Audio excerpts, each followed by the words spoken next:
Glass reflects on 5 designers who occupied 5 different spheres at London Fashion Week Autumn-Winter 2016.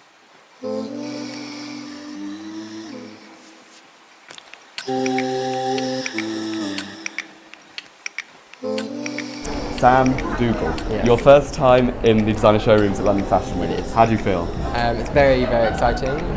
My first season, so it's all daunting, but taking it in my stride. And it feels that you haven't been taking your previous career steps in your stride. You've been working very hard. You've been a busy boy under the likes of McQueen. Kanal Tracy. Those are that's who I trained under, and so it was really good to learn what they put into their garments. It's ridiculous. So Kanal Tracy, it was very sculptural, so it was really nice to work on the 3D. So I think that's helped me think about the silhouettes in a more sculptural way. The pattern cutting, making things just work on a female form. And I've been told that your first collection here, ready-to-wear collection that is, because you've been working on some private... Private ones, I've done couture collections, so I've got a really good client base. The first kind of body of work is purely me and my kind of idea of what I want to do, so that's really exciting too. And I've been told there was a very short turnaround time and you got this all done very quickly. I've had everything kind of, like all the Harris tweed, I've had wovens. That process took a long time to build up. So I had all the fabrics made, so that was a long process. I travelled up and down the country trying to find the tweeds, the alpaca, and sourcing all of that, which took a while, and then it was the kind of putting it all together. That's when I was just like, right, what do I do with this fabric? And then just that was great. And what would you say sort of like that brings to the collection itself? I've really made sure that my focus is on a real luxury fabric, so everything feels good and feels really good to wear. It's got weight and it's soft, or it's got body, and I think they're timeless pieces that you can go back to after season, rather than of the moment and then end up in a landfill. Like I say, we're looking at sort of like timeless chic. The timeless chic with a bite, I think. It has something else to say. I think which is great, And what do you want it to say to the modern consumer? You can wear something so simple but still feel and look amazing and luxurious. You don't have to throw everything on your body to make a statement. It can be just luxe and simple.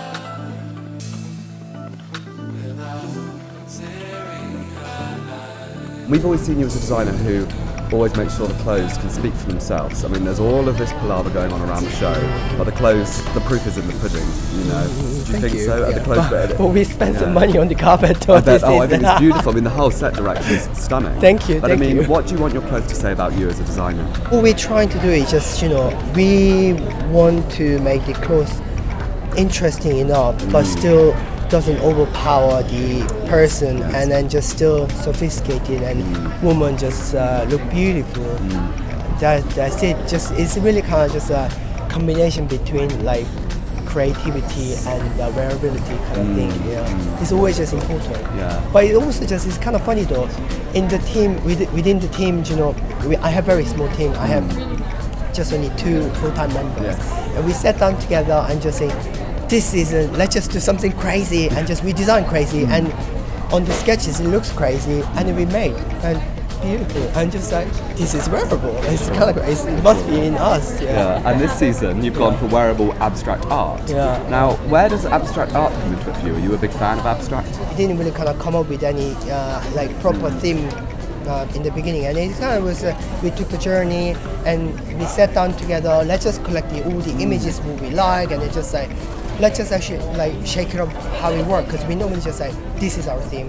Let's just do the research and just search and research and refine it.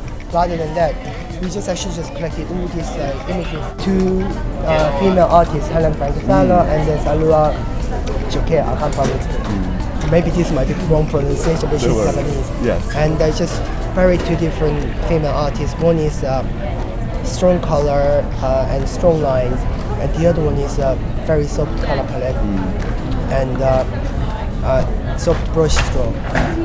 So and then we just play around with it. Anna, of Kanal Dominic, the wonderful footwear brand that provided all the shoes for Yu Don Choi's Autumn-Winter 16 show. How did that feel? it feels amazing. It's my first time doing collaboration, so it was really exciting. And yeah, it was really nice to work with Eden because we have very similar design aesthetics, so it worked very well for me. Fabulous. That's such great news. And how much work did go into it all? Many pairs of shoes. Yeah, well, we started in end of November, I think. Yes. So yeah, lots of work. How did it feel seeing your shoes on the catwalk? Yeah, I can't describe the feeling. It's like seeing your baby to grow. I bet. Yeah. So you worked a lot with fur, incorporating that into the heels, Yeah. the front of the... How was working with fur and shoes? It's really difficult, to be honest. Very difficult, It's yes. quite tricky, but yeah, you can do lots of things. You can trim it or have it long, so it's fun. Yes. And still the essence of Kanal Dominic as a brand, what you do, your stylistic traits. How did you want to make sure that your sort of style was still there? We used all the shapes are our signature shapes for autumn-winter collection, and then I just used the colors of Uden's clothing, so it's the combination of the two. The narrative this season for Autumn Winter 16, again, incredibly strong. Is the narrative something that you think is integral to a good sort of fashion presentation, a good fashion spread in a way? I think it's integral to me. Yes, good. You know, it doesn't always have to, it depends on the designer, but I think for me it's when I've got an idea, it's not just an idea, I want to be immersed in the world.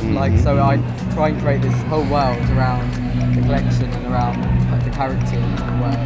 And do you think there's almost a lack of that narrative in fashion at the moment? Yeah.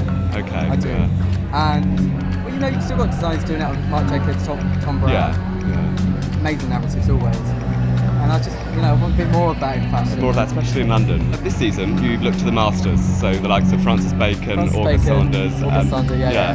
So imagine if Francis Bacon painted August Saunders' Yes. photographs, the way his amazing coats, completely distorted and cut and paste. You've got elements of nylon puffer jackets, you've got some ruffles, you've got texture, you've got a big heavy coat, random parts attached to it. It's the idea of really mutating something. It really, mutating a classic, like a black coat or a black jacket. Just really morphing it again. Yeah, I mean, it really is something else. It's sort of the classics on steroids, isn't it? But in some ways. Exactly. Yeah. Like, exactly that. And I think that really comes through in the really sort of strong, sort of like you say, mutated outerwear. Yeah. Is things sort of going for you, that sort of like process, Good. working in London Fashion Scout? It's just amazing to have this kind of chance. I'm 25, I still feel so young and like, am I ready for this kind of thing? But Certainly. it's amazing to have this platform where I can show people my world. That's kind of Wonderful.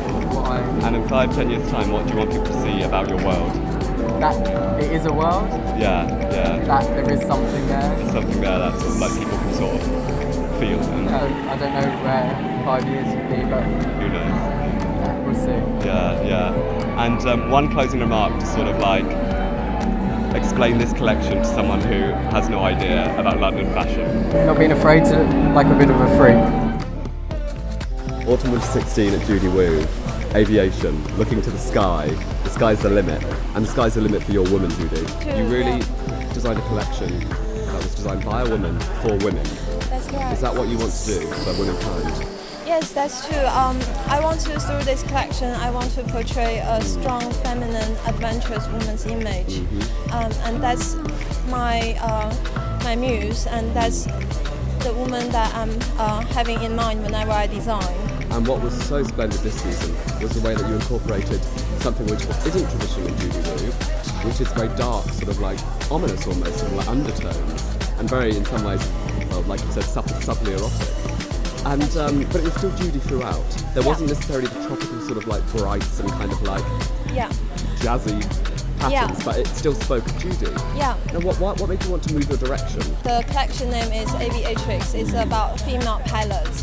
So it's the color Like theme Amelia comes from Earhart, the like that, exactly. Yeah. So the color comes with the aviation theme. But I did add a little touch of orange, as you can see at the end, and that's still me. Hi, still Judy. Yeah, still Judy, Yeah. always Judy.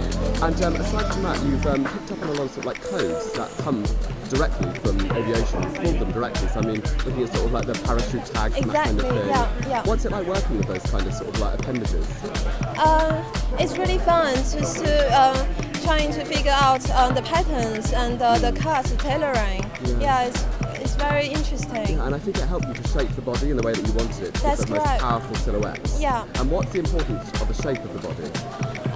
Is to show the female figures and make it flattering. Always flattering, always flattering. Has to and be. where do you think you're going to go from here, Judy, next season? It's a question I haven't thought about, but yeah, it was still about strong feminine woman. Yeah. It will always be about strong and feminine. What is it about the strong femininity that really sort of inspires you so much? That's the woman that I want to be, and that's the woman I want to drive as. So yeah, it's I think for a modern day woman, it's important for them to be confident about being a woman, be confident about what they do, be confident about how they look.